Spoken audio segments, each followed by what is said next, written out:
Good morning all of you. तो आज हम आपके पास विविध का जो क्वेश्चन आपके पास इस टॉपिक पर आधारित है, जिसके अंतर्गत हम है ना मैट्रिक्स मेथड से सिस्टम ऑफ इक्वेशन को सॉल्व कर रहे हो आपके पास। ठीक, ये थोड़ा सा क्वेश्चन आपके पास अलग इसलिए है क्योंकि इसमें डायरेक्ट एक्स वाई जेड ना होते हुए यहाँ पर वेरिएबल तो दिखने में तो एक्स वाई जेड है, पर वो असल में इक्वेशन में किस रूप में 1/x 1/y 1/z के रूप में है। ठीक, तो इसको सॉल्व करने के तरीके पास दो आपके पास होने वाले हैं। एक तो डायरेक्ट आप जैसे 1/x 1/y 1/z है उसी रूप में व्यक्त कर लीजिए, या फिर आप 1/x 1/y 1/z को किसी अन्य के स्थान उसके स्थान पर कुछ और रख सकते हो। ठीक है, तो मैंने क्या किया, मैंने कर दिया इसमें put 1/x equal to p, 1/y equal to q और 1/z equal to r in system of equation. मैंने इस इक्वेशन का जो सिस्टम दिया हुआ उसमें एक्स 1/x के स्थान पर पी, 1/y के स्थान पर क्यू और 1/z के स्थान पर आर रख दिया। तो ये बस हमें क्या प्राप्त होगा, देखो उसको वी कैट हमें प्राप्त होगा 2p plus 3q plus 10r equal to 4। इसी प्रकार से 4p minus 6q plus 5r equal to 1 और 6p plus 9q minus 20r equal to 2। तो ये सिस्टम ऑफ इक्वेशन चेंज हो गया, कुछ पी क्यू आर पर आधारित कुछ ऐसा होने वाला है आपके पास। ठीक, तो मैंने आपके पास इसको सिस्टम ऑफ इक्वेशन को पहले मैंने पी क्यू आर पर आधारित कर दिया। इसको इस के स्थान पर इसको मैं कहना हूँ A x equal to B के रूप में व्यक्त करने वाला। देखो तो now system of equation can be expressed as ax equal to B. इस रूप में हम व्यक्त करें तो हमें अनिवार्य रूप से ए एक्स और बी को परिभाषित करना है। तो जहां आपके पास वेयर ए इक्वल टू, आपको मालूम है ए क्या होता है, ये जो सिस्टम ऑफ इक्वेशन में जो पी क्यू और आर के जो गुणांक हैं, यहाँ पर मैंने क्योंकि वेरिएबल नए वेरिएबल यूज़ किए हैं पी क्यू आर, तो उनके गुणांकों का जो अवयव है ए, ये हो जाएगा 2 3 10 4 माइनस 6 5 6 9 माइनस 20।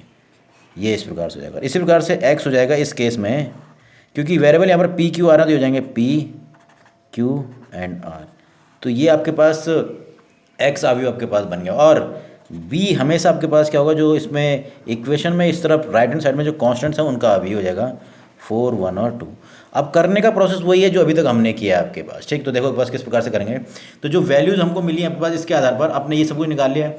तो सबसे पहले मैं निकालूंगा सारणिक ए का मान आपके पास, क्योंकि उसमें फॉर्मूला जो है उसके अनुसार आपके पास हम है ना सारणिक ए निकालना बहुत इंपॉर्टेंट है। वो सबसे पहले उसी के आधार पर हम कहते हैं कि वैल्यू क्या होने वाली है। देखो आपके पास तो सारणिक ए मैं निकालने वाला हूँ आपके पास। ठीक, तो दिए हुए अवयव के लिए सारणिक ये हो जाएगा आपके पास।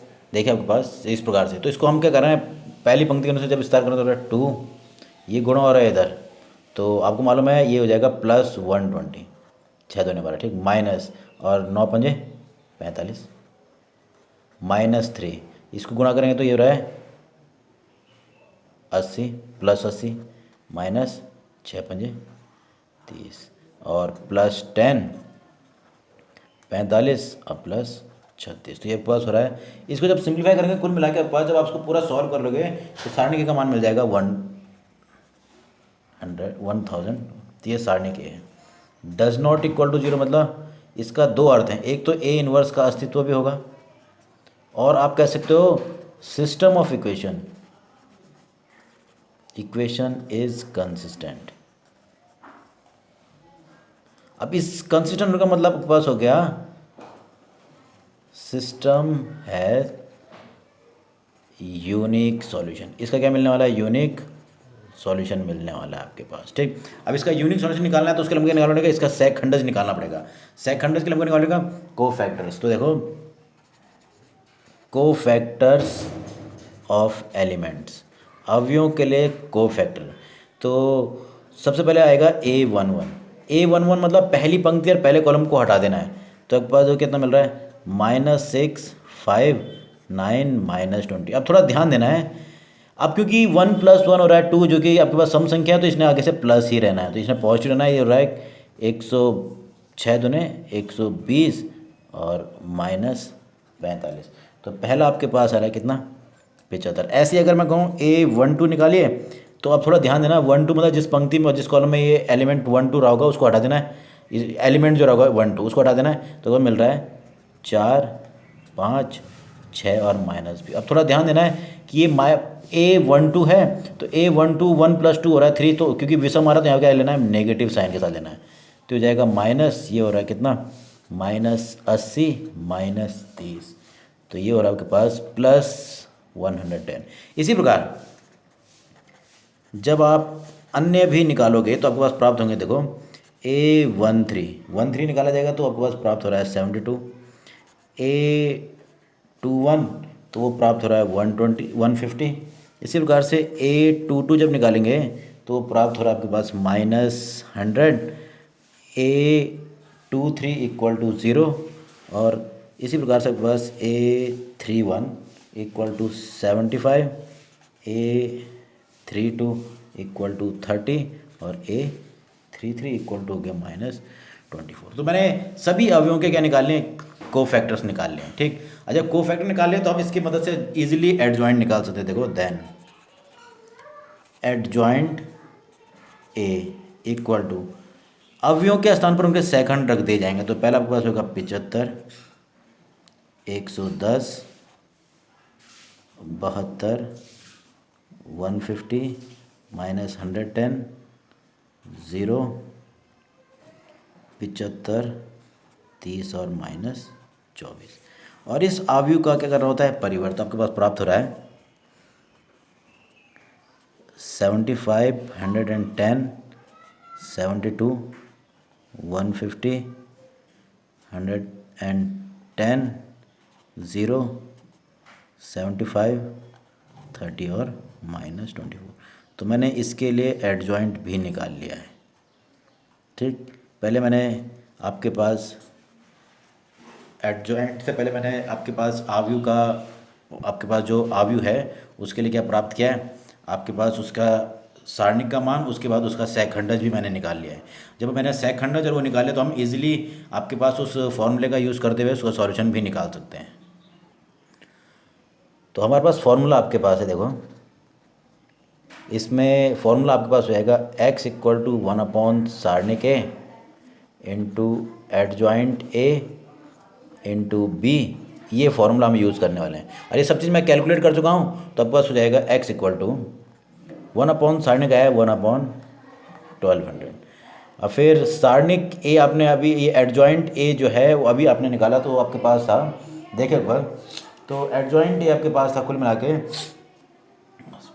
75, 110 और 72, 150, -100, 0, 75, 30, -24। और B के लिए आपके पास, आपको मालूम है B आपके पास था 4 1 और 2, तो ये हो जाएगा 4 1 2। तो इसको जब मल्टीप्लाई करेंगे तो आपको मालूम है क्या कैसे मल्टीप्लाई करते हैं, तो 1/1200 ये हो गया। और इसको मल्टीप्लाई जब करेंगे तो कैसे करते हैं, पंक्ति को कॉलम से मल्टीप्लाई करते, ये हो जाएगा 300 + 150 + 150। पहला तो ये हो गया, तो ये हो जाएगा 110 -100, सॉरी ये 440 हो जाएगा, -100 + 30 दूने 60, 60। ऐसे ही आपके पास हो रहा है, जब मल्टीप्लाई करें तो 288 + 0 -48। तो जब इसको सॉल्व करें तो आपके पास हो रहा है x = जो अभी तक आपके पास था PQR = देखो मैं मल्टीप्लाई भी कर रहा हूँ और इसको जोड़ के ये 1/112 जो 1200 है इसको मैं साथ साथ डिवाइड में भी कर रहा हूँ, तो ये हो जाएगा 600, तो ये ऊपर वाला और था /1200। इसको जब सॉल्व करो तो ये हो रहा है 400/1200, और ये हो रहा है आपके पास 240/1200। जब सिंप्लीफाई करें तो ये आपके पास हो जा रहा है सिंपली, देखो 1/2, 1/3, 1/5।